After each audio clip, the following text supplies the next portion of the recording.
Welcome back from the break, everybody. We're going to proceed with our final panel now, panel on citizenship on the move. And may I ask the panel members to come up to the stage and take their seats, while I have the honor of introducing Professor Jacqueline Bhabha.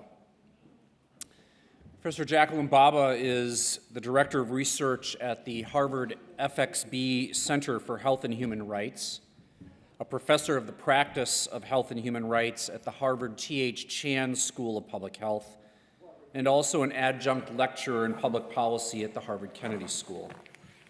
Before coming to Harvard, she directed the Human Rights Program at the University of Chicago and was a practicing human rights lawyer in London at the European Court of Human Rights in Strasbourg. She's published extensively on issues of transnational child migration, refugee protection, children's rights, and citizenship. Most recently, she is the author of Can We Solve the Migration Crisis? And Child Migration and Human Rights in a Global Age. She will be moderating this panel. Professor Bhabha, thank you very much. Thank you.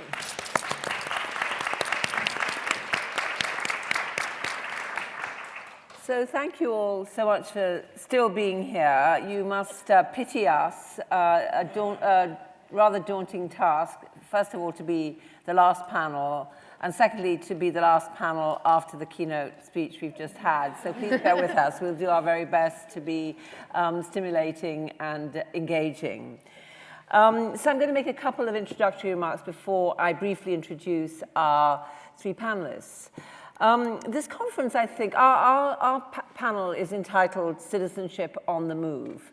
And I think this conference has already demonstrated very clearly how citizenship is on the move, if you like, moving between assimilating native peoples on the one hand, peoples who want to preserve their nationhood, and excluding Puerto Ricans who are citizens on the other, choking out citizens' labor rights, imposing reductive physical tests of belonging on tribes. So all these different types of movement that citizenship is engaged in. So we've come a long way from the early discussions of citizenship that T.H. Marshall, the famous British sociologist who wrote first very comprehensively about citizenship from the issues he addressed.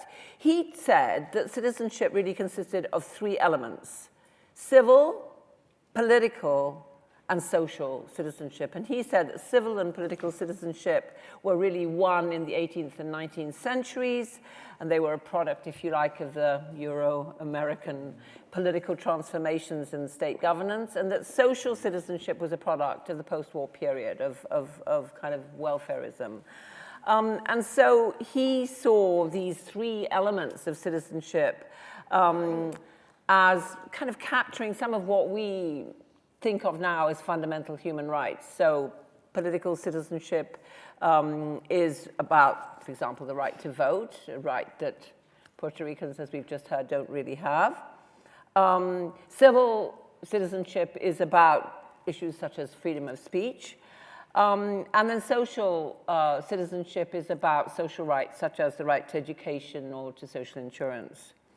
Now, two of Marshall's constitutive elements of citizenship are actually no longer confined to citizens at all. They aren't constitutive of citizenship. So if you think of the right to free speech, it actually is a human right that belongs to everyone, whether you're a citizen or a non-citizen, whether you're documented or undocumented. It's a fundamental human right.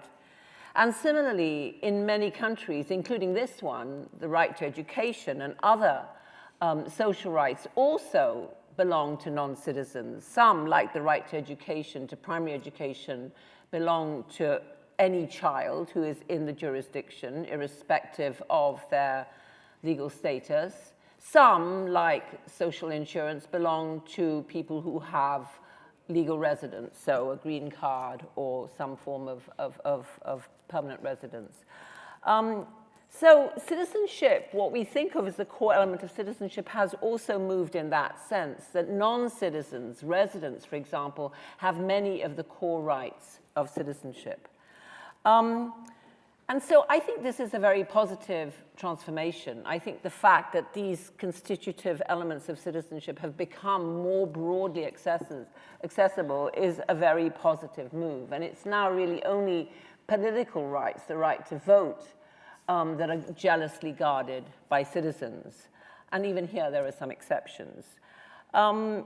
Now, as others have said, actually, in the course of this wonderful conference, this transformation in citizenship, in the landscape of citizenship, didn't happen, as Marshall suggested, somehow cumulatively and progressively as a kind of a force of nature. It's a product of contestation, of course. Contestation on the streets, contestation in parliament, contestation in the courts. Contestation about what it means to be human, and about what the import of these key human rights principles, such as non-discrimination, should be in terms of access to these measures. And so it's a happy thing that citizenship has generally been on the move. But today, we see the concept of citizenship, I think, being on the move in a much less inspiring direction. Consider, and I'm going to just give you a couple of international examples. Today, much of our discussion has been focused on the US, but consider the mobilization of citizenship in India to privilege Hindu beliefs and customs, and this dreadful developments now around cow slaughter that you may have been following. Consider the distortion of the notion of citizenship in Hungary to elevate Christian beliefs and mores over any other form of European belonging, even casting mosques as somehow non-European. And of course, closer to home, consider the current US administration's willful obliteration of the complex and multifaceted history of the construction of American citizenship in his comments about who are the Americans are supposed to be becoming great again. So citizenship discussions have become now a site for militant exclusionary processes, which they hadn't been, I think, for some decades. So we have a marvelous array of panelists in this final session to address these and related issues. And I'm going to just give very brief thumbnail biographical sketches because we all have the booklet. So our first speaker is Theresa McCarthy, Onondaga Beaver clan of 6 nations of the Grand River Territory in Ontario, and an associate professor of Native American Studies at the University of Buffalo. She, I think, is going to be a perfect person for us to hear from in relation to North American citizenship and its moving landscape and histories and legacies. Our second speaker is Alexandra Stern, who is a historian and an expert on genetics in the Americas, an interesting and unusual combination. She's a professor of American culture and women's studies at the University of Michigan and an expert on the history of eugenic sterilization. She's actually engaged in efforts to redress compulsory sterilization, a very live issue in many parts of the world, not only in the US. And I think given the discussion we've been having about blood portions and blood counts, very interesting, I think, to pick up some of those conversations about body and control of body with this slide. And finally, last but of course not least, Lyndsey Stonebridge, who takes us across the Atlantic to the EU and beyond. She is a professor of the humanities and human rights at the University of Birmingham and has worked on the history of and responses to violence right from Nuremberg through to contemporary refugee-related crises. So she has a very wide and very original way of thinking about some of the most egregious violations in human history. So please join me in welcoming these 3 great panelists. Please, thank you.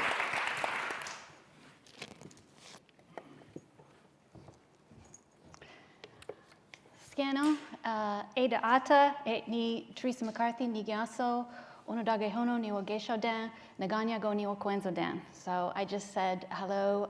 My indigenous name is Ada Ata, and it means she dries the clay.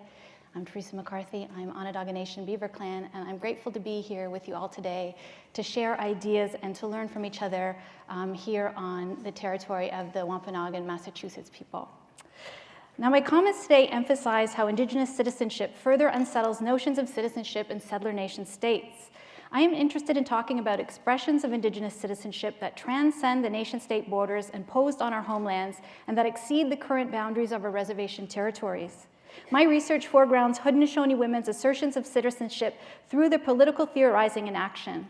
This is seen through the work that our people, and particularly our women, engage in to defy the extinguishment of our territorial rights, our political subjugation, the eradication of our cultures and languages, and our compulsory enfranchisement into the nation-states of the US and Canada. Given my training as an anthropologist, another related interest of mine is on how historic academic work, particularly 20th century scholarship on my people, has served to reinforce the extinguishment of our rights. Legions of non-Indigenous experts who made long careers of studying us referred to us as the Iroquois, and we remain the most anthropologized Indigenous people in North America. But we call ourselves Haudenosaunee, which means they build a house, in reference to our nations coming together as one. The Haudenosaunee are comprised of 6 nations, the Mohawk, Oneida, Onondaga, Cayuga, Seneca, and Tuscarora. We came together to become a confederacy of nations, the Haudenosaunee Confederacy, in accordance with the central teaching of our cultural history, the Gayanshagoa, or the Great Law of Peace. And it's from the Gayanshagoa that we derive our structure of political leadership and governance. Our confederacy remains in operation today as the oldest continuing living participatory democracy in the world. The fact that as Haudenosaunee we remain a separate and distinct political entity from Canada and the United States, that we have never surrendered or relinquished our sovereignty, that our historical presence and that our confederacy governance structure long predates settler nation-state formations on our territories are just some of the ways that we unsettle normative thinking about citizenship. Our people remain adamant that being enfolded into US and Canadian citizenship jeopardizes our sovereignty and undermines our treaties. It advances colonialism and in turn our disappearance. Since border crossing is the theme of this panel, I want to push our thinking about borders further today. The Haudenosaunee are a border-crossed people. The Canada and US international border bisects our homeland, meaning that our people's rights to declare who we are and move freely on our ancestral territories are constantly challenged by foreign governments. These borders are not supposed to exist for the Haudenosaunee. They have no basis in our cosmologies, and they were never meant to inhibit our freedom of movement according to historic treaties. But these provisions are rarely upheld because they aren't widely understood. It's rare to find border guards, custom agents, or even immigration lawyers who know anything about them. This ignorance results in a myriad of consequences for our people: delay, detainment, denial of entry, deportation, and historically even incarceration. Our additional laws and legislation in Canada and the US further strangulate these rights so that something that is not supposed to exist, this settler colonial construct, this figment of the colonial imagination, has very real political and legal consequences for our people. Now, to briefly illustrate, here is a map. It's not perfectly to scale, but it outlines our traditional territories and locates our contemporary settlements and shows the Canada-US border cutting through our homelands. In the northeastern region, it runs through the Akwesasne Mohawk territory, meaning that the border crossing is a daily experience for them, as is grappling with the distinct jurisdictions of Ontario and New York State, which also bisects their territory. And although this complexity is concentrated in just one place in a particular way, this reality is something which all Haudenosaunee as border-crossed people must contend. When I look at this map, I see a legal and political minefield of an enormous magnitude that has literally ripped our people apart. Thinking just in terms of the implications arising from Canadian and US Indian policy alone, this endless, enormous bureaucracy of legal imposition, the Bureau of Indian Affairs, the Department of Indian Affairs, the Indian Act, colonial band councils, IRA governments, all of it, right? And the depth of this impact that it's had for over a century on our people, close to 2 centuries, constantly undermining who we are, our connections to each other, and our homelands is just astounding. And this is why in my work, I expend a lot of energy taking non-Indigenous scholars to task who studied our people for the ways that they discredit our contemporary political assertions by scrutinizing the complexity of our colonial entanglements as evidence of our disarray and decline. In particular, I look at the pathologizing narrative of Iroquois factionalism, this idea that we're constantly in conflict and infighting, that's meant to maintain colonial hierarchies, while remaining unaccountable to land theft or to institutional structures intended to eliminate Indigenous people. For the Haudenosaunee, settler nation-state borders, like the Northern Canada-US international borders, are ongoing sites of colonialism, imperialism, and empire, where our histories, our distinct political identities, and our relationships to our homelands are erased and invisible. But these are not the only borders throughout Indigenous territories where this occurs. As folks who do critical border studies tell us, borders are multiple and movable sites existing beyond the established physical structures and spaces where the edges of nation states meet. With this in mind, it's important to think about nation-state border-making practices involving development and corporate resource extraction on indigenous lands. So that this is a border. This is a slide on Mi'kmaq territory, militarized law enforcement protecting hydrofracking operations by a Texas-based oil company in New Brunswick in 2013. And this is a border. This is Cannonball, North Dakota, against the Dakota Access Pipeline. This is a border site. This is the same place, Cannonball, North Dakota, against Dakota Access Pipeline. Again, militarized police protecting energy transfer partners. And this is a border. This is the RCMP invasion of unceded Wet'suwet'en territory in northern BC, again, coming in to protect the interests of putting oil pipeline through those unceded territories. And this is a border. This is a little bit harder to see, but this is militarized law enforcement at the height of tensions involving the 2006 reclamation of Six Nations lands at Ganastado, meaning the protected place, which is involving my community. And this is another, you could see just in the background, that militarized law enforcement there. So these depictions of recent settler state border making practices, which are advancing the rights of corporate and settler state citizens on our land, expand but replicate historic patterns of colonial violence. They elicit massive responses from Indigenous peoples united to stand against this violence and exploitation. We can also look at the Indigenous front lines that form to confront and challenge these exploitations as borderlands, where we see our people asserting their citizenship and practicing their sovereignty in the service not only of ourselves, but of everyone's continued existence. Because what's happening at these border sites with hydrofracking, oil pipelines, mega development cannot be contained. Ecological destruction, climate change, water contamination, pollution, they render all borders meaningless. So assertions of Indigenous sovereignty and citizenship at these sites are invaluable. I want to turn to briefly provide a frame of reference for what citizenship means to Haudenosaunee people. One of the ways I like to look at it is to look at Haudenosaunee women's political theorizing is by shining a light on our people's artistic brilliance. It is important to highlight and center this knowledge and to know that there is an invaluable archive of information on Haudenosaunee women's political theory out there. Not all of it is written down. A lot of it is, but not all of it. But there are other places to look. So this is Mohawk artist Shelley Nero's multimedia piece, Time Travels Through Us. And just a little bit from the image description, in case it's a little bit hard to see, and just to give you a little bit of background. In it, Nero presents her mother and two daughters, the trio representing the social, cultural, and personal values that have been transmitted from one generation to the next. The turtle, which is Nero's clan animal, and it's a pendant on her necklace, and the central animal of the Haudenosaunee creation story also figures in the piece. Now, this piece provides a beautiful visual that encourages generative thinking about the centrality of women in our understandings of Haudenosaunee citizenship and political structure. As a matrilineal people, we inherit our clans and our nations through our mother's line, and women play an invaluable leadership role in our government structure, selecting, directing, and when necessary, deposing our chiefs. Caretaking of the land is also invested with the women. Our clans are extended kinship structures that are the building blocks of our governance. They orient our structure of relationality, responsibility, and accountability to each other and to creation. And this is an active process reinforced in the verbal structures of our language, which denote the action of being in relation as something that is always ongoing. And lastly, I just love how Nero invokes time in this piece, the importance of this relationality, of honoring life, and of how these responsibilities move through us across time, through past, present, and onward to future generations. Okay, this is another important model for understanding the Haudenosaunee Confederacy. This is Mohawk artist Elizabeth Dockstader's Deo Dogwa Ohaston, which means it encircles everything. Now, this is Dockstader's visual narrative of the great law of peace from which our Confederacy governance arises.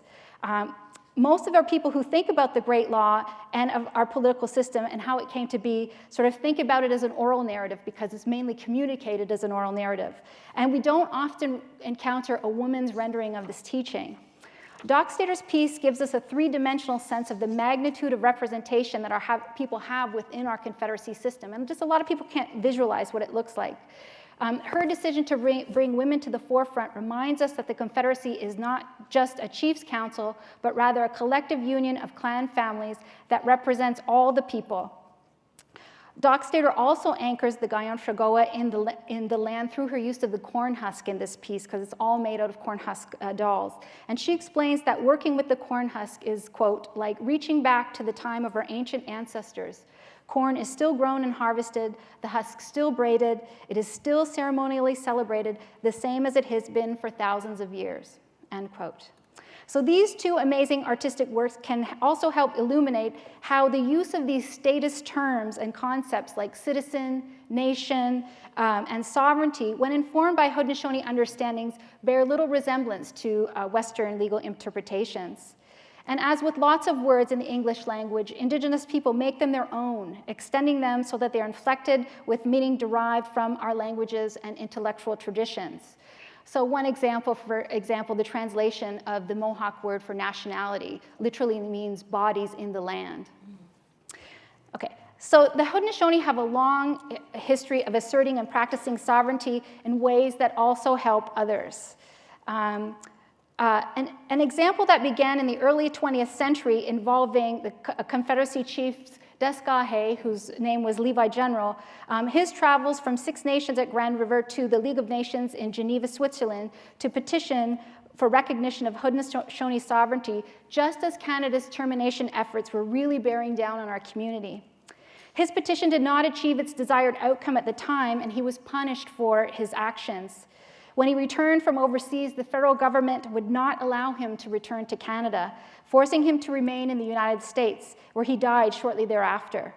But his efforts became a catalyst for future generations of Haudenosaunee people who have worked tirelessly to enable what he was trying to accomplish and to honor his sacrifices. We can see this today through Haudenosaunee contributions to creating, expanding, and sustaining a global regime of human rights that centers Indigenous people. Closer to home, Desgahe's work inspired the formation of the Indian Defense League of America, which since 1926 has worked to uphold Haudenosaunee people's rights to freely cross the borders on our homelands. Okay. Back to Indigenous women. Okay, Indigenous women's leadership is exerted in formidable ways at the front lines of our contemporary struggles to protect the lands and waters. At these most recent instantiations of nation-state borders on our territories, we always see women at the forefront as those who are most compelled to push back against the colonial power that relentlessly tries to shape their lives.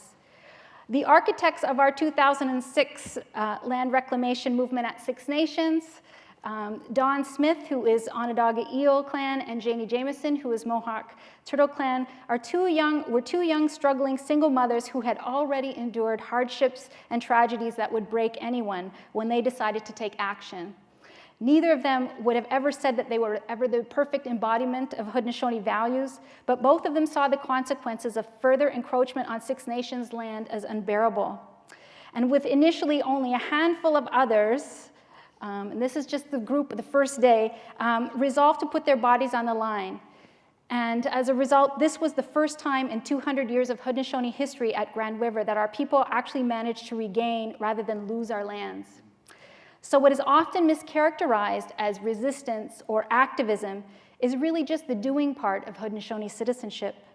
Declaring our citizenship as sovereign Indigenous nations through our action at these new border sites emerging on our lands. Understanding that the purpose of these movements to defend land, to protect water, resides in promoting a future-oriented consciousness grounded in doing this ongoing work to sustain life. These are the ways that our people transcend and exceed the settler state borders imposed on our territories, as we always have. Now, just to leave with some parting thoughts, we encounter a lot of pessimism, fatalism, cynicism about our assertions and movements. And it's important to address the pitfalls of narrow definitions of success or failure in settler colonial contexts. If the successes of Indigenous efforts are narrowly defined by the outcome of dismantling entire settler colonial structures, then it is unlikely that successes could ever be countered. It's better to think about how these movements succeed despite these structures. It's better to think about how settler colonial structures are continually undermined by the ways in which our people maintain commitments to who we are and to our relational responsibilities. And it is better to think about how these understandings continue to thrive, to guide the politics of the present, and to inspire greater numbers of people to see themselves in this light. These are the victories that are important to hang on to, because these are the victories that are going to continue to move us forward. Thank you.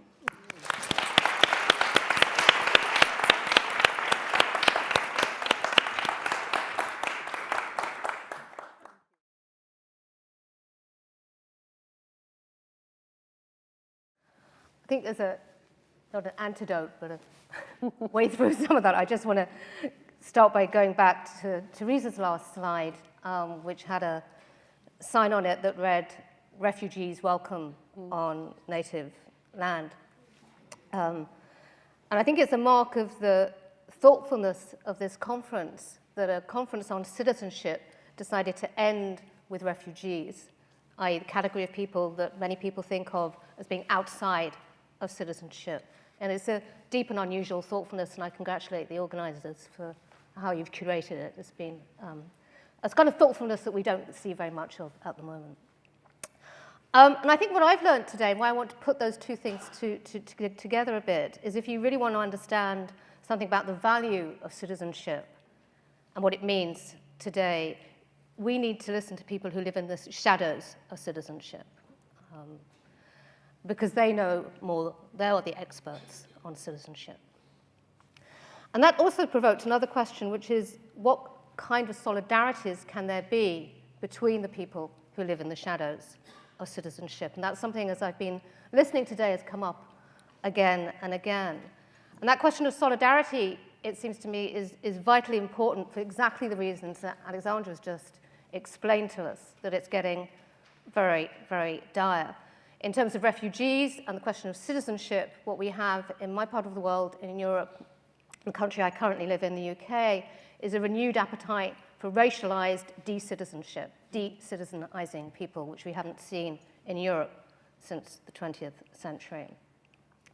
And the other reason I think I want to stick with that question of solidarity, I'll come back to it towards the end, is that, again, we've heard a question about what kind of global citizenship might we imagine today, and what kind of global activism might we try and reimagine today. So my starting point for my remarks today are a quotation from the historian Michael Barnett, and this is from his study of the United Nations High Commission for Refugees, which was established after the war in the last century. And he says, only a world of sovereign states that had categories of people called citizens and were intent on regulating population flows could produce a legal category of refugees. So is there only the idea of a nation state that has citizens produces a category of refugees? We have to think the two together. One is the other of the other. And my two case studies, I'm drawing on two case studies. One is a project I finished last year called Placeless People, which was a literary and intellectual history of how the category of refugees and statelessness emerged in the last century, in the middle of the 20th century. And a key figure in my thinking there, and for today, was Hannah Arendt. And what you have here on your left is Arendt's document in lieu of a passport. We've had loads of citizenship documents today. I want to gather them all together and put them in one place. This is a document that doesn't give citizenship. It's a document that testifies to statelessness, and that's Arendt's. And you can see that took quite a lot of explaining if you think of our digital coding of passports and identity today. This is quite long. The other project is recent. It's a project called Refugee Hosts, and it's a project on South humanitarianism and refugee solidarity in the global South, particularly in the context of hosting of Syrian refugees in Jordan, Lebanon, and Turkey. And as you all know, I'm sure that the most refugees in the world today are being hosted in other global South countries, not the idea of everyone coming up to the global North or across is a very minor part of the global story. And the second slide I have here, I found in the women's bathroom of St. Joseph's University in Beirut's politics department. This is the women's bathroom in the Jackie said I have an unusual way through things. I go around collecting bathroom graffiti. And in the women's bathroom, that sign up there says it's a classic, leave the bathroom in the state you'd like to find it. And one of the women's scholars has written, no, leave the state in the toilet where you found it. And another scholar has come along and said, no, leave the nation state in the toilet where you found it. I'll come back to that point. And I think my argument is going to be that the placeless condition that Arendt and others diagnosed and lived in the last century was disavowed in the years that followed. And it was disavowed by a kind of emergence of a global humanitarianism that has failed and continues to fail. But that failure is producing new articulations of global citizenship and humanitarianism elsewhere in the world. Okay, so citizenship is the universal mark of belonging. We've seen that today. But it is also, as Arendt argued, a mask that we put on in order to be legally, politically, culturally, and socially visible. Now, as many of Arendt's generation of European Jewish refugees discovered in the last century, to cross a border, to be pushed across a border, was to experience the mask of citizenship fall from your face. Quote, on the day I lost my Austrian passport, wrote Stefan Zweig, I discovered that when you lose your native land, you are losing more than a patch of territory within set borders. Zweig's desolation was absolute. The mask fell, the man stumbled, reached out to retrieve it, and found his hand clutching into air. Now, Arendt was impatient with Zweig's objection. She thought he was naive to expect that the world would be pleased to see the man behind the mask. Quote, everywhere the word exile, which once had an undertone of sacred awe, she wrote, stateless herself in 1944, now provokes the idea of something simultaneously suspicious and unfortunate. I say, now provokes the idea of something suspicious and unfortunate. Exile, in other words, had ceased to become awesome once identity became associated with the modern nation state and the movement of peoples administered, regulated, and controlled, hence Barnett's point about citizens and refugees being two sides of the same coin. Now, Arendt's analysis of what de-citizenship meant for her generation of refugees is now well known. The world found nothing sacred, she said, in the abstract nakedness of being human. 18th century ideals of universal citizenship, which we've already heard were already problematic, finally bit the dust when, engulfed by nationalism and racism, the European state began to decide who was a citizen and who was not, leaving hundreds of thousands to the sovereign and arbitrary decisions of other nations. Awesome exile had been replaced by a more piteous and suspicious placeless condition. But the placeless condition did not only belong to refugees and the stateless. Existentially, politically, legally, placelessness also affected and affected the supposedly securely domiciled. In, quote, their complete dependence on the compassion of others. You don't have anything else to rely on, not a politics, not a civic society, not a social, not a culture. You are completely dependent on the compassion of others, Arendt wrote again in 1944. The placeless create an uncanny impression of something utterly inhuman. Now, this is quite interesting. Note that what she's saying is that the dependence on compassion alone produces the idea of uncanniness or threat. So Arendt is putting a question mark on the idea that simply more compassion towards refugees, a call we often hear today, is what's required. Importantly, what she was also doing is anticipating the moral and political mess we get in when compassion becomes all that we offer the world's refugees. Now, placeless people appear as uncanny and unthreatening because they remind the securely citizened of their own vulnerability. The catch of panic when you put your passport in the wrong pocket, the stiffening of your body when you're moved into an unexpected immigration queue. These feelings find a tangible correlative in the figure of the placeless person. So that I think what we call a refugee crisis are much better thought of as being crisis in the most intimate feelings and meanings of citizenship. The two go together. The placeless remind everyone that we're only wearing a mask. And I think, going back to Alex's paper, this is why the mirror to the pathos of the merely human face of the refugee is the armored mask of ideological hate. When he wanted an image of the inhumanity of totalitarian nationalism in 1984, George Orwell chose to describe a boat of refugees being bombed in the Mediterranean. This is 44, 47. Winston Smith records in his diary how the audience was much amused. Now, naked ideological aggression, as Alex has just shown us, and as we all know, is now back in vogue. And this weaponizing of suspicion, however, is not only an anomaly in the history that Jackie mentioned of a benign liberal humanitarianism. I think it's kind of its evil twin. Post-war, the global vulnerability signaled by refugees and the placeless was displaced onto the vulnerability of the placeless themselves. The fantasy of citizenship, to go back to Michael Barnett's quote, fortified and protected itself, and with it the idea of national sovereignty, by projecting that vulnerability onto those who continue to be forced on the move, particularly and mostly in the global south. Everyone may be vulnerable, but henceforth the category of the refugee would carry that vulnerability with her as, so to speak, extra baggage. Now, as the issue of placelessness moved through a developing global human rights regime, those uncanny feelings, Arendt noted, became institutionalized.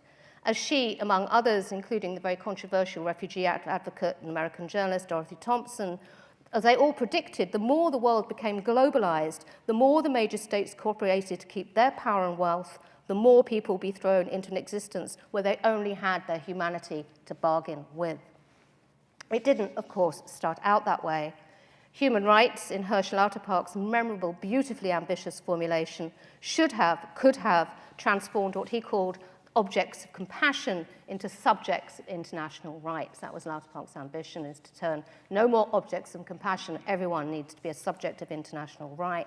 And Lauterpacht was dismayed, in fact, he was furious when the drafters of the Universal Declaration of Human Rights weakened asylum rights in Article 14. Now, the Refugee Convention, which followed in 1951 and still operative today, it's important to remember, was designed not to give refugees rights, but to keep citizens of sovereign states secure by establishing a system of burden sharing across the world. Elfyn Rhys, a Welsh theologian involved with the Palestinian refugee aid effort at the time of the convention, described early drafts of the convention being like, and I love this quote, he said, it's like a menu at an expensive restaurant with every course crossed out except the soup, and a footnote to the effect that the soup might not be served in certain circumstances. Refugees, in other words, spun further from rights-based agency, a kind of citizenship, a kind of global citizenship, and further in to compassionate uncanniness. Now, back in 1939, Dorothy Thompson had argued that there can be no solution, she said, to the refugee problem as long as the world is divided into absolutely sovereign states, anticipating Barnett's observation about the tenacity of the opposition between citizens and refugees. Now, since then, of course, forms of global sovereignty have changed a great deal. But significantly, the categories of the citizen and the refugee have remained stubbornly intact. If anything, of late in Europe, Australia, and here in the US, have become more tenaciously, we might even say maniacally, attached to that opposition. Now, the solution to the so-called refugee crisis today cannot, I think, be only more horrified humanitarianism, only because the first solution to the refugee problem was already to humanitarianize it, to take away rights and push a humanitarian argument. This is not about help. It's another phrase from today that's ringing in my head. In the process, the placeless condition and its real challenges to thinking about what citizenship means were neutralized. And the opportunity, which I think was seen clearly by Arendt's generation along with many others, to think about the kinds of citizenship that might be available beyond national sovereignty was squandered, was lost. Which leads me, by way of conclusion, to the kinds of conversations about citizenship and refugees that are happening today, not in the global vernacular of humanitarianism, human rights, aid, crisis, with what I think it's rather dodgy moral grammar of uncanny compassion and its talk of solutions to problems that it has caused, often indeed by its compassionate humanitarian solution. But in the women's bathroom of the politics department of St. Joseph's in Beirut today, where I like to think Hannah Arendt is kind of hanging out as a friendly ghost, as those women scholars discuss the future of citizenship. Now, Lebanon, as you will know, along with Jordan and Turkey, is one of the major hosts of Syrian refugees, and has long been a nation whose politics have been defined by refugee history, particularly Palestinian refugee history. Now, back in 2010, there were several different ways in which it was possible for Syrians to come to Lebanon after the war broke out. You could register as a refugee with the United Nations High Commission for Refugees, but then you'd have to agree not to work. So that's more passive humanitarianism. You'd have to agree to give up that right. Well, not that you actually had that right. You'd have to agree not to try and claim it. If you were rich enough, you could buy a residency permit which would allow you to work, but you could only do that with the sponsorship of a Lebanese citizen, so kind of adjunct citizenship. Or you could decide that your best bet was to lose your passport at the border and pass, like a ghost, into one of the legal and political twilight communities of the displaced and their hosts that are now a permanent feature, not only in Lebanon and across the Middle East, but across the world. Now, one such place is Badawi in northern Lebanon, a Palestinian refugee camp established by UNRWA in 1955, and home now to at least 3 generations of Palestinian refugees. Since 2010, Badawi has also been host to thousands fleeing the war in Syria. I mean, the camp can't move out because of, it's only given so much land, so it's moved up. It's very, very crowded.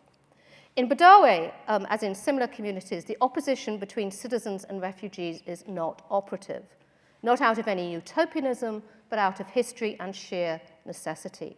Survival depends on a mutual and precarious and, importantly, constantly negotiated compassion between different nationalities, histories, traumas, needs, desires, and political hopes. We often talk about humanitarian crises, but in Badawi, as in elsewhere, it makes much more sense, I think, to talk about emergency or crisis citizenship. The citizenship at issue may well not depend on the state or indeed the nation state to define it or keep it safe, so it might as well be left in the bathroom for now. But if we want to get beyond pity and suspicion, compassion and hate, I think we would do well just now to learn from those who have no choice but to try out new modes of being together. With this in mind, I'd like to end by quoting from my refugee host's collaborator, the Badawi-born poet Yusuf Mohammed Kasmieh, and his beautiful acknowledgement of what it means to share the placeless condition. He writes, "Refugees ask refugees, who are we to come to you, and who are you to come to us? Nobody answers. Palestinians, Syrians, Iraqis, Kurds share the camp, the same different camp, the camp of a camp. They have all come to reoriginate the beginning with their own hands and feet." Thank you.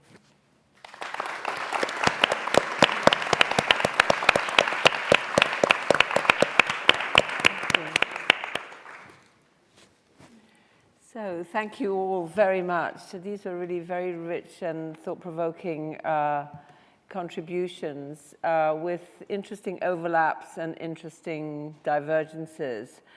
And I really wonder whether each of you might like to ask each other questions, because there seems so much conversation sort of between these papers. But maybe I'll just start off by saying that what I found so fascinating is that each of you really problematize and give a new lens on something that we see as familiar and transparent, and actually make us look at it in a very different light. So, Theresa, I found your presentation about the US-Canada border absolutely extraordinary. I'd never thought about this in all my years of working on borders and on militarization of borders, and we always talk about the militarization of the southern border, but what you showed was really so starkly shocking.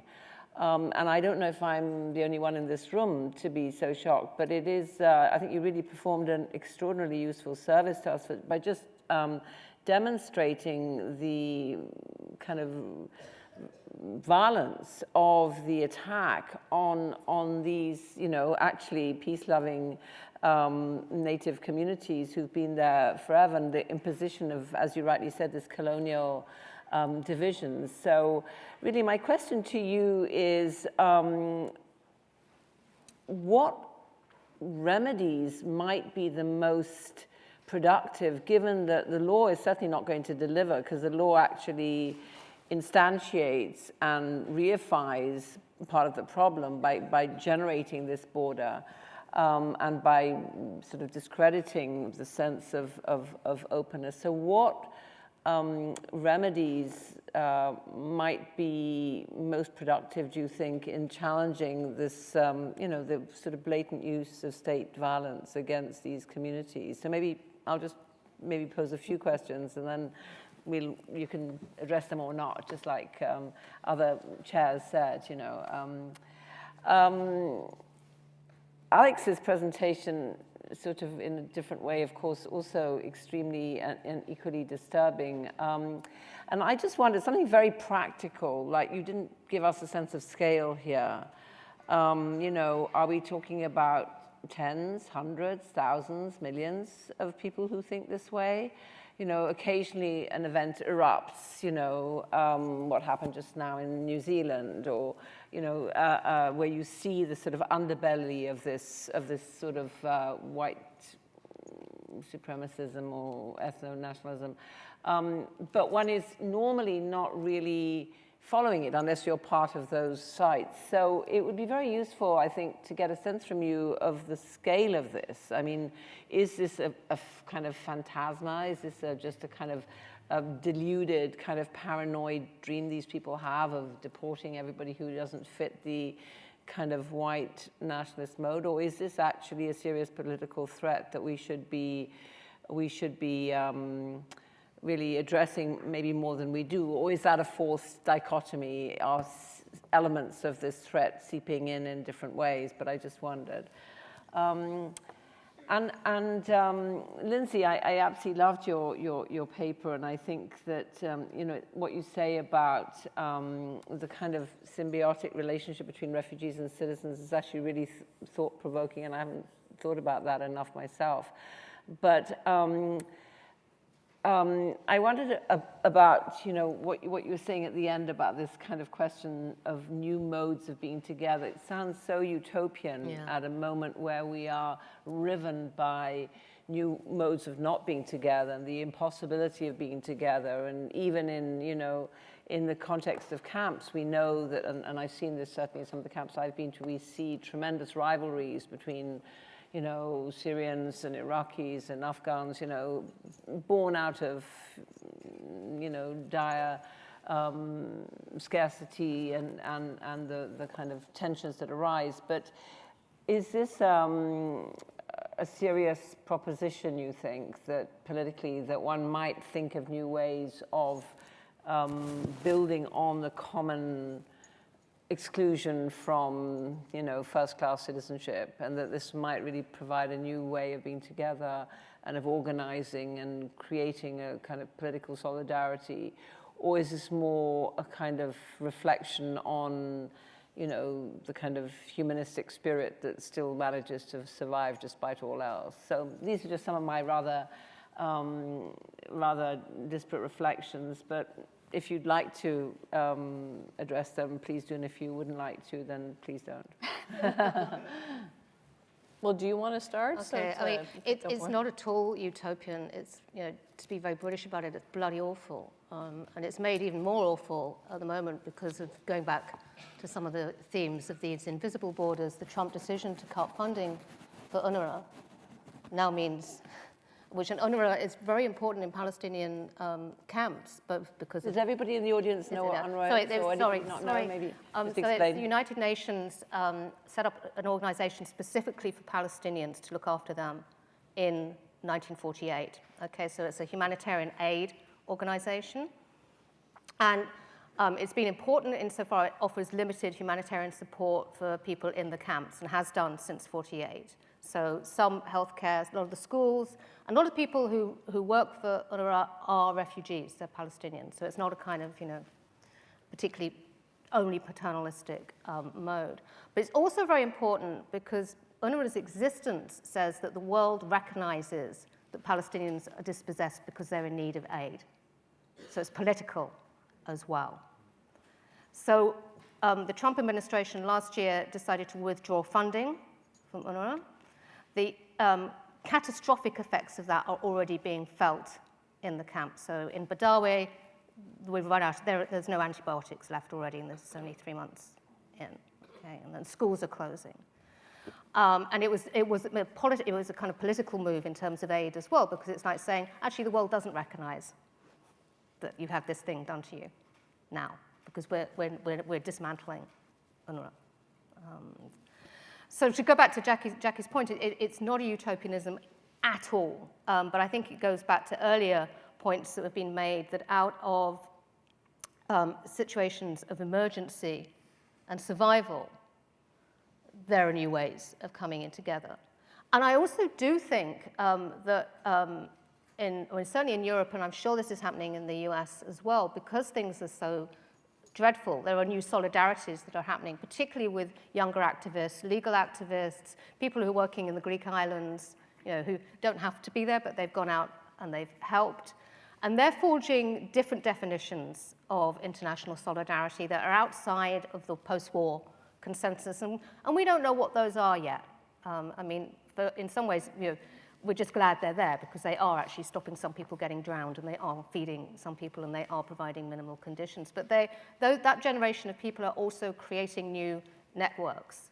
So, across from Palestinians to Greeks to people from sub-Saharan Africa to other refugees, across, the solidarities between Central America and South America, and that kind of global South thing, that's all growing. So that could be not utopian, but it's happening.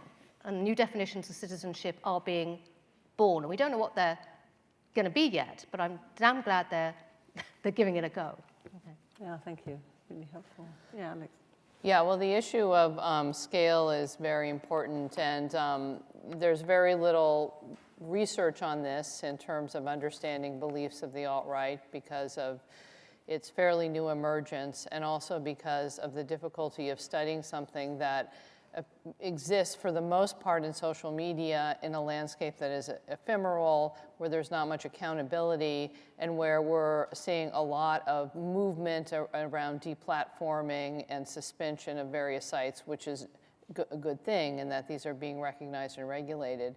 One of the few studies that was done used American, let me just make sure I get this right, the American National Election Survey data in 2016 to look at, what percentage of the white population concurs with beliefs that are in sync with white nationalism. And the researcher that did this study looked at 3 core beliefs: a strong sense of white identity, a belief in white solidarity, and a feeling of white victimization, and determined that based on this sample, that approximately 6% of the white population, or 11 million white people, agree with those 3. However, if you take them separately, about 30 to 40% of white people agree with at least one of those. And that number of 30 to 40% is actually one that's good to keep in mind, because other studies that have looked at the rise of authoritarianism in Europe and the propensity to support authoritarian leadership seems to find a steady rate of around 35%, particularly of young people. And this is something to be aware of, what we call the millennial or the Zoomers generation, who would respond to questions that would support authoritarianism. So, and this is also happening in a context where we have, the rise of a lot national populism, ethno-nationalism, and a lot of cross-traffic of these ideas that are moving from the alternative, alternative for Germany, to what's happened recently with the elections in the Netherlands, to what happened in New Zealand. So it's really important to put it in a transnational context. My idea is to not, I don't want to sensationalize this, but we also don't want to trivialize it. So in my own work, I'm always seeking to find that balance. Thank you. Mm-hmm. Yeah, Theresa. I just have some thoughts just about, in terms of what I'm talking about, just the extent to which settler colonialism itself remains so unaddressed in social justice movements and organizing, that people don't sort of examine that core, that it just keeps going on in ways, people do things in ways that continue to reify that, even though they're sort of seeking justice, more inclusion, better ways of living, and just the kinds of intersections and alliances that could be built from interrogating that more thoroughly.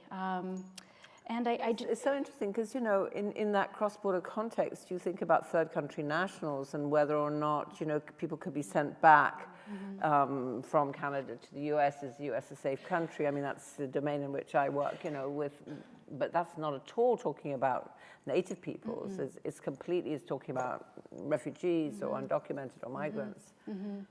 Yeah, and I just think for people to even really start to ask, like, why is our political difference so threatening? I mean, it's important to us because we have treaties with the United States and with Canada. That's also should be important to Canadians and Americans because that's also how they get their rights. And, you know, those relationships, those nation-to-nation relationships are, they're vital and they should remain intact. And there's lots of actually ways that people could think about those and build in the way in which they can move to help other movements, help other causes and issues, whether it is, I mean, I have rarely seen the environmental movement sort of talk about how Indigenous treaties and Indigenous sovereignty could be helpful to those movements. It doesn't necessarily occur to people when it can be incredibly helpful. And I think with these more recent, what I showed as my sort of border actions, I think people are actually starting to catch on to that, to think about how these actual, you know, these are actual legal, political relationships that can be traced, and they're not enforced because there really isn't a critical mass now pushing for that enforcement. And so there is so much potential there, I think, that, like I said, I want to talk about how Indigenous citizenship and sovereignty can actually help other people and other movements as well. Yeah, thank you. Well, thank you for those very rich comments. So we have a few minutes left. So if we have any questions, could people please line up and ask those questions? Thank you. Yeah, please go ahead. Hi, my name is Becky Thompson. I want to appreciate the panel and this entire day. I wanted to share a little bit about refugee solidarity and then pose a question as well. So for those of us who've been in Greece since 2015 and also in Beirut, what we have been witnessing is a tremendous amount of refugee activism. And that comes in part because of the need for people to be saving each other's lives. So I think, for example, of people waiting in Izmir in Turkey, wanting to come across on the rafts. And the smugglers are not saying, excuse me, the only people on the rafts can be Syrian, or, right? So what that means is that people are coming across and fearing for their lives, creating solidarity with each other in that moment.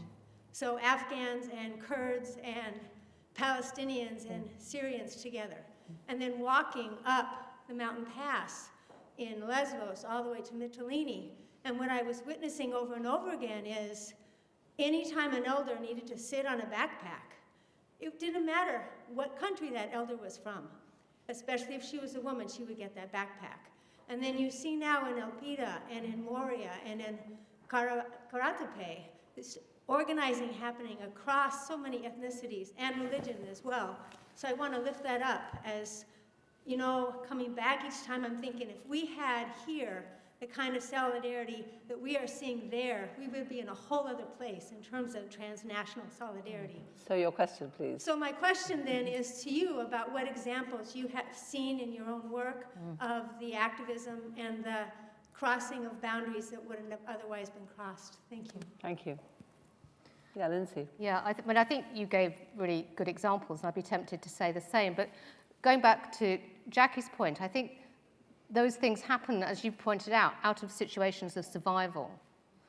And what's very interesting is they're usually not being administered. And in any resource-deprived situation, you're going to get fighting. I mean, people will scrap because it's resource. And what you had in Lebanon, and slightly differently in Jordan, is Syrian refugees could come under the United Nations High Commission for Refugees and have a certain streaming and slightly more aid because they were Syrian than Palestinians. And it was the administrative nature of humanitarianism that was feeding divisions. Whereas what's happening in some of the situations you were describing, and also in other parts, I mean, in other parts of the world, including Jordan, is a different type of solidarity. I mean, and a sheikh said to me in a workshop we were running in Jordan, and we were running workshops with people who were hosting refugees and refugees themselves. And quite often, people who are hosting refugees in Jordan and Lebanon come from refugee families themselves. So it'll either be Palestinian or another kind of tradition or going way back. So there is a kind of identification there. And the sheikh said to me, he said, we don't have the word refugee here. That's yours. That's Western. We have guests and strangers. And technically, he's right. I mean, that's what Michael Barnett was saying in the history of humanitarianism. We invented this category of refugee in order to administer those people who were not citizens. They're actually people who are moving for all sorts of reasons. And so one of the things we need to do is invent a different language for talking about hosting, guesting, staying too long, maybe, being an awkward guest, whatever. It's never easy, we know, when people stay too long. But we desperately need to find another language, and I think you're right. I think some of that is happening out of sheer necessity, not out of utopianism. No one's being an idealist at the moment. It's too grim. Thank you. I'm going to just exercise my prerogative as the chair and ask each of the 4 people standing there to ask their question, ask 3 of you to make notes as necessary, and then we'll answer everybody, and we'll then have time to hand over for the final comments. Yeah, sir. Thank you. Again, I'm David Allen. I want to take seriously this idea of leaving behind the notion of the nation state, if not in the toilet, at least behind. And it occurs that actually a startling observation from the very first presentation might offer us a framework for thinking forward. Again, in practical terms, that observation was that this event is taking place on Wampanoag land, where we stand today. And why is that suggestive? Because if we were to try to do something serious about that, we'd have to dismantle all the forms of property ownership, such as Harvard's ownership of this land, or at least there'd have to be resolutions, just as if we're going to move beyond the nation state, we would have to not only dismantle the building block for all the world's organization, certainly a lot of democracies, and move to some other form. So I invite, yes, it's a bit startling, the notion of turning back over to the Wampanoag, where we're standing, but it might jolt us out of ourselves to think of this problem in very practical terms. How might we move beyond the building block of the nation state? Thank you. Thank you. My name is Wynn Quayle. Thank you for your panel. There were several references to the concept of race during this panel, and of course other panels earlier today, and we heard a lot of discussion about the concept of blood purity. I'm not a scientist, but my question relates to the relationship between a biological conception of race and a social conception, and whether, since now everyone can have their genes sequenced, is it possible that white nationalists might find out that they're related to African Americans, and whether any of that might have some consequences for these political discussions? Hannah.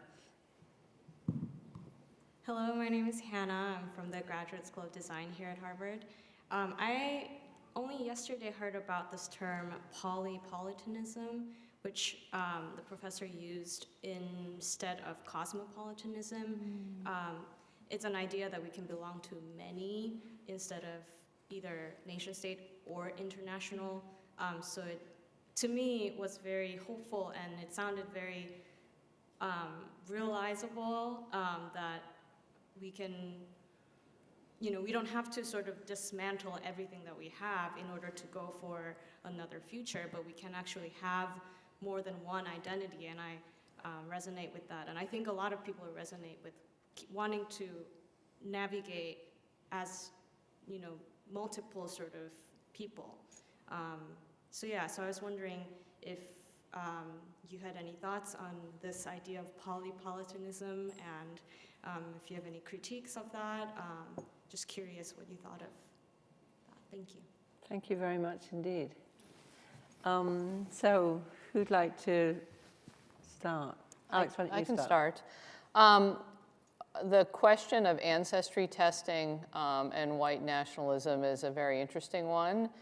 And what researchers have found, and you can learn about if you actually go into some of these message boards where white nationalists are focusing on ancestry testing, is they like the results of the test when they tell them what they want to hear.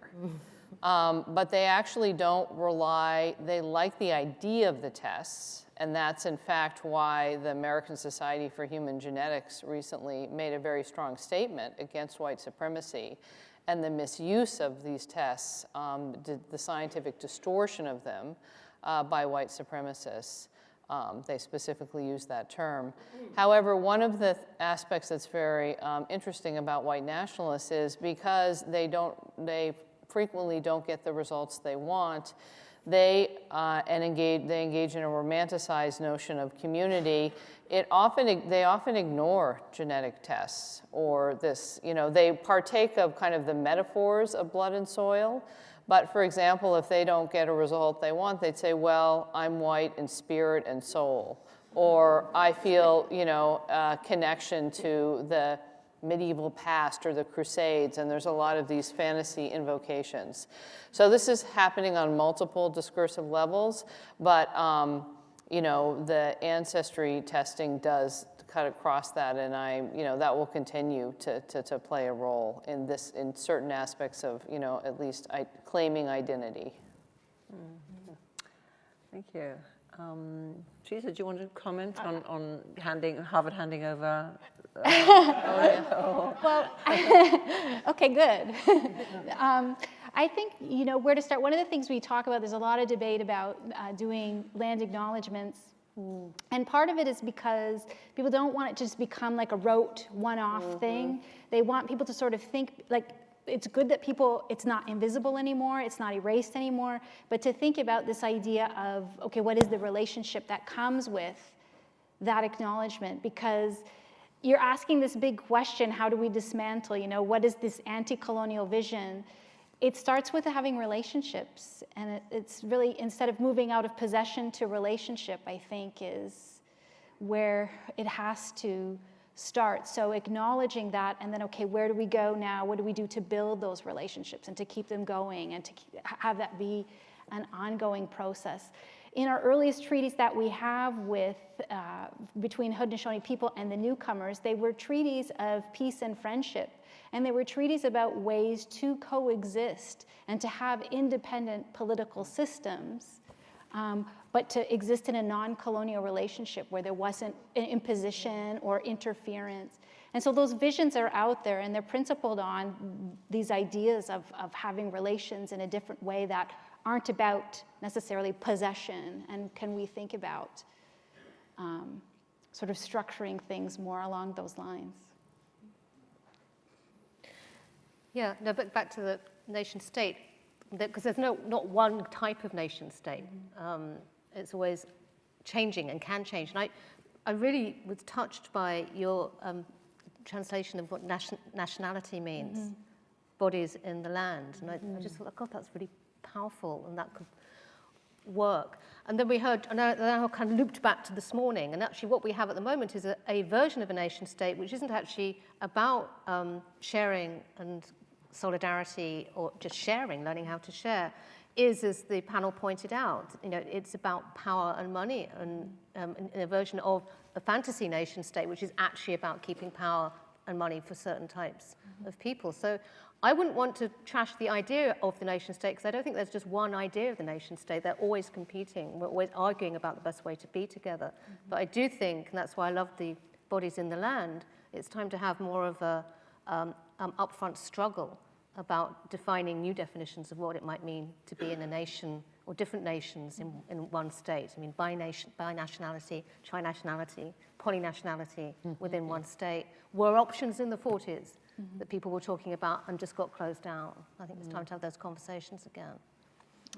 Terrific. Well, thank you so much. I think a measure of a good panel and a good conference is where people are really listening to each other, picking up each other's phrases, incorporating them, learning from them. And I think by that criterion, this has been a fabulous conference. So I think I can speak for all of us when I say a big thank you to Radcliffe for organizing this.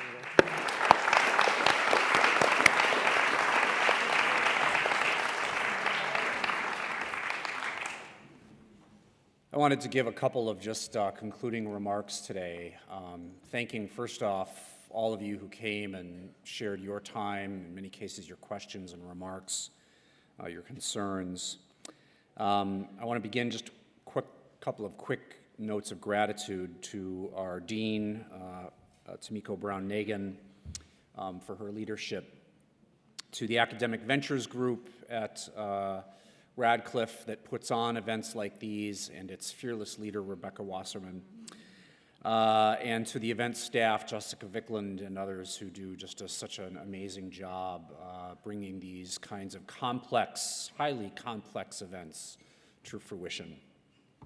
Let me also once again thank the committee that I was privileged to join, the Planning Committee, and my colleagues on the Planning Committee, which include Professor Phil Deloria, I see you, Professor Jian Kim, and Professor Gabriela Sotolavieja. They did just such an amazing job. I mean, the diversity of perspectives, geographies, spaces, voices that you heard, that's them.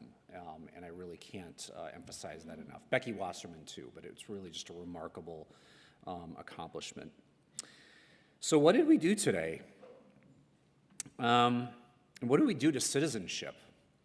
I'd like to think we kind of unsettled it a bit, right? Busted it apart. Is there anything left to it anymore? We learned from Sabeel Rahman that it's not one off, one on. It's not binary. It's not like a light switch. It's more smooth. It's functional, continuous, convex. It gets undone by economic power to the extent that economic relations can render it fictive, almost, as we learned from Zephyr Teachout, whose talk was really scary, but really persuasive. It has been used, as our indigenous friends have reminded us, as a cudgel to forcibly assimilate the indigenous peoples of North America and elsewhere. We learned that from Rosita Worrell. We learned that from Jill Dorfler. Citizenship has been used to reassemble a fictional white majority, a fictional white community, as Professor Minna Stern just noted. And as Lyndsey Stonebridge just reminded us, citizenship's residual categories define those outside of them as people, as agents of somehow having less value, less permanence, less belonging than those within. And finally, perhaps most poignantly, Mayor Yulin reminded us that sometimes citizenship isn't enough. You can have all the, formal citizenship, but it doesn't deliver the antibiotics, the food, the water that needs to be there. I'm not ready to throw in the towel on citizenship yet, though, and while I don't have any answers, let me just point a couple of paths forward, really not so much for progress in the global sense, but in ways that we can think about it that are really just inspired by, if not just pure repetitions of what you heard earlier today. We need more than citizenship, obviously, but maybe we also need a transformed citizenship, maybe unsettling citizenship, making it unruled in that respect, is exactly what we need to save it. And once saved, or once appropriately transformed, maybe we need what it provides, namely rights and government in the best sense. Maybe we need the kind of citizenship that respects the sovereignty and treaties of indigenous communities and citizens. Maybe we need governmental resources properly laid out to protect human rights and those most vulnerable, whether they're the poor, whether they're the refugee, whether they're indigenous citizens, what have you. Maybe we need a more encompassing vision of citizenship that rejects racist thinking and imagined Edens, or that refashions the museum, much as Pap Ndiaye is doing right now in Paris. And maybe we need a form of citizenship that calls us to the kind of commitment and vitality that Mayor Carmen Yulín Cruz Soto called us to today. And on that note, I really can't do any better. And none of us could do any better than the way that she marshaled our aspirations at that wonderful keynote address. I hope that and all of this remain with you, the questions, the aspirations, the inspiration. Go on and be good citizens, and have a great weekend.